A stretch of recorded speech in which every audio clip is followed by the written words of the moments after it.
What's up guys, Sex Monovlog. So yan mga boss, ito si Legendary.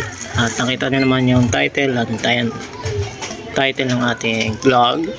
So yan yung issue ng kapag naka spoke ka, drum brake, front drum brake ka. So kapag naka drum brake ka sa harap, ang preno sa likod is drum brake. So actually yan si Legendary, nakadalawang palit na ako ng drum brake in 1 year. Yan, so ayun, dumating na tong ating pangatlo. Ito pangatlong palit na to mga boss. Ang lakas niya sa drum brake pala, ang lakas pala niya sa brake shoe kapag naka drum brake ka sa harap. So pangatlong palit ko na to. Ito dumating na sa Shopee. Order ko sa Shopee. Yan, eksakto bago tayo umuwi ng Bicol, kasi uwi ako ng Bicol mamaya babiyahin na tayo. Yan, dumating siya. So 54 pesos lang to mga boss ha. O yan, tip amount. Ayan o. Baka may sabihin na naman isa dyan, di ba? Ayan, 54 lang yan sa Shopee. So free shipping. So ikakabit ko na siya mamaya kay Legendary. Tapos isabay ko na tong peanut bulb na color yellow. Ito ikakabit natin sa likod ng ating signal. So para fully LED na lahat ng ating ilaw. Yan, kasi naka battery operated tayo. So yan, para fully LED na lahat ng gamit natin. So yun. So ayan, mga boss, kabit muna tong tapos lilinisan ko na rin muna yung gulong.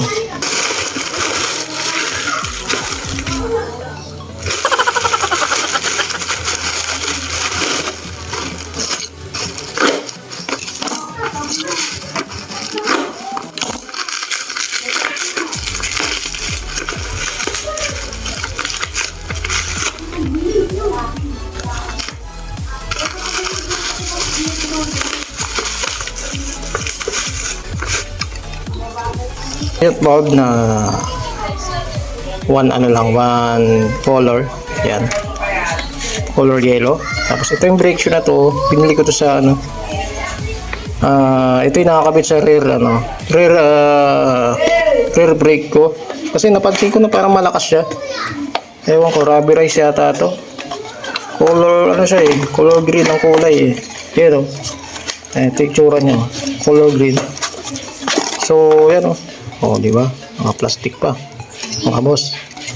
So itong order ko mga boss, kung nakadalang brake ka at wala ka idea kung ano yung ilalagay mo sa motor mo, alam ko pwede yan.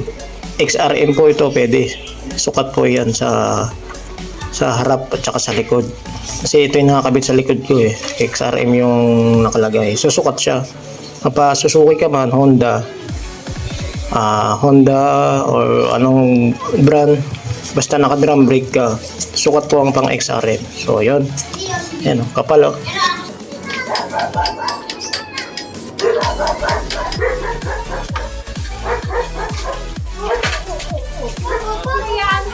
butik. Linisan ko muna. Grabe, itim yan, dumi.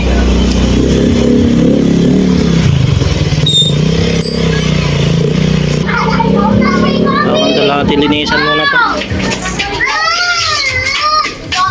Tapos ito, dumi mga boss, nakakalawang na rin yung bearing. Gagrasahan natin to. Tapos ito, ang dumi din dumi ng loob. Linisan muna natin to. Tsaka itong ano bang tawag dito? Yan. Medyo nangingitim na sa dumi. So, linisan muna natin to mga boss. So yan mga boss, sa pagtanggal lang naman ito mga boss, madali lang naman. So kailangan mo lang siya ganyan, i-flip mo lang siya, tapos hila. Tanggal na, mabilis lang. Dispose na natin mo. Ayan. Tapos ito, tatanggalin ko na to kasi nilagyan ko siya ng tape. Tapos sa pagbabalik naman na ito mga boss, pagkakabit ng brake shoe, lalagyan nyo lang naman siya ng konting puwersa. Susungkitin nyo ng sisikwatin nyo ng flat screw o matigas na bagay na basta flat. Ayan, para makabit siya kasi may spring yun matigas yun. So ayan, so hindi mo na kailangan ipagawa yan kasi hindi ka na gumastos. Ikaw na lang gumawa. Ayan, less bayaran ka pa, bayarin pa. Kahit ikaw na lang, kahit i-DIY mo na lang kung kaya mo naman. Ako kasi pag kaya ko naman gawin, ako na lang ang gumagawa. So hindi ko na pinapagawa sa mga shop. So yun, kabit na natin itong bagong brake shoe. After nyan, susunod ko na itong peanut bulb. Bali sa likod ko ito ilalagay mga boss, itong peanut bulb. Ito na mga boss, kinakabit na natin yung ating brake shoe. So ito nga sabi ko, sa pagkakabit nito, kailangan nyo lang ng flat screw. Ayan, para sikwatin siya. Gagamitan nyo lang siya ng konting puwersa. Ayan, para makabit siya. So ito, malapit na ito maikabit mga boss.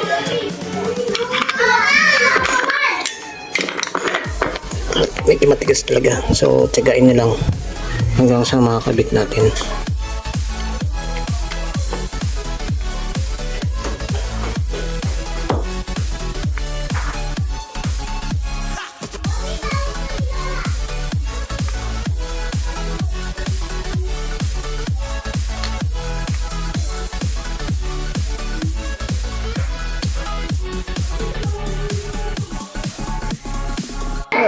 Yun na mga boss, na linis na natin itong ating harap na gulong.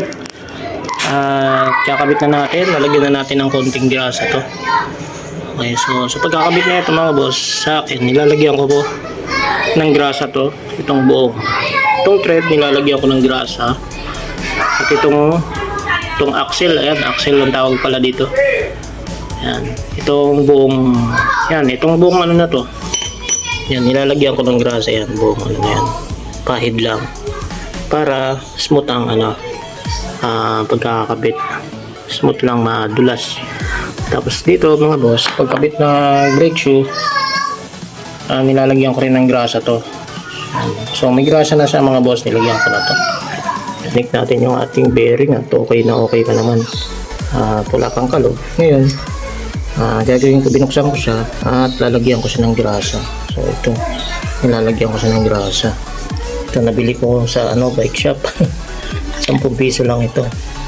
Hindi naman quality yung, hindi naman branded yung grasa na binili natin, pero at least meron tayong mailalagay kahit paano para tumagal yung buhay ng ating bearing. So bago tayo bumiyahe, chinek muna natin kung may mga alog para sa kalagitnaan ng biyahe hindi tayo magkaroon ng aberya, kasi mahirap na ka-aberya tayo, nasa kawalan tayo, di ba? So lalo tayo lang mag-isang na biyahe, tapos gabi pa, so mahirap yan mga boss.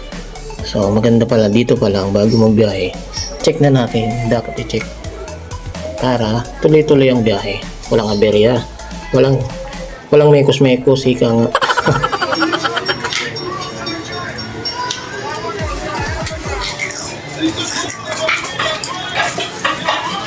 Ayun na mga boss, na ikabit na natin itong ating bagong brake shoe. Na-check na rin natin itong bearing, okay na rin, walang alog. Walang alog mga boss, no? Ayan, na-check na rin natin, walang kalog. Ayan. So ayan, okay na si legendary natin, pwede na natin ibiyahe mamaya. Ayan mga boss, okay na, pwede na natin siya ibiyahe mamaya. So ayun mga boss, hanggang dito na lang muna. Thanks for watching. Ride safe.